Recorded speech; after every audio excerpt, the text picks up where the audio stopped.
Hi hello welcome to Anas kitchen. ఈరోజు blog వచ్చేసి brinjal ఆలు కర్రీ అండి.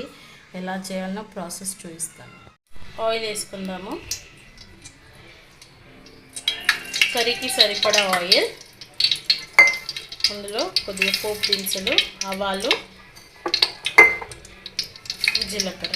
నేను పొటాటో 1/2 kg తీసుకున్నానండి. పొటాటోకి పొట్టు స్కిన్ మొత్తం పీల్చేసేసి వాటర్లో పెట్టాలి, కలర్ చేంజ్ అవుతుంది. బ్రింజాల్ ఇది కూడా క్యూబ్స్ లా కట్ చేసుకున్నాను. ఇది కూడా సాల్ట్ వాటర్లో పెట్టాలి, లేకపోతే చేదు వస్తుంది వంకాయల్లో. ఆనియన్ వేసుకుందాము. ఆనియన్ గోల్డెన్ బ్రౌన్ వచ్చేంత వరకు ఆనియన్ని ఫ్రై చేసుకుందాము. 2 tablespoons సాల్ట్. ఆనియన్ త్వరగా కుక్ కావడానికి నేను కర్రీకి ఎంత సాల్ట్ పడుతుందో అంత వేసేసానండి. అల్లం వెల్లుల్లి పేస్ట్ 1 tablespoon, 1/2 tablespoon పసుపు అండి. ఫ్రై అయిపోయింది కదా, ఇప్పుడు కట్ చేసుకున్న బ్రింజాల్ వేసుకుందాం. ఇప్పుడు ఆలుగడ్డలు కూడా వేసుకుందామండి. ఇప్పుడు అంతా కలిపేసుకున్నాం కదండి. ఒక 15 minutes మగ్గిన తర్వాత ఇప్పుడు ఫ్రై అయింది కదండి, ఇందులోకి కారం వేసుకుందాము.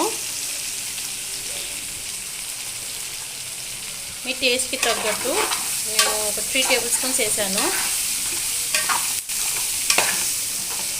పసుపు వేయంగానే కారం వేస్తే త్వరగా అడుగు అంటుకుంటుందండి. పసుపు వేయకుండా కాస్త ఫ్రై చేయాలి.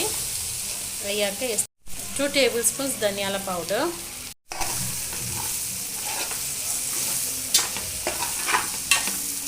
ఇప్పుడు వాటర్ యాడ్ చేద్దామండి. 1.5 glass వాటర్ వేసుకున్నాను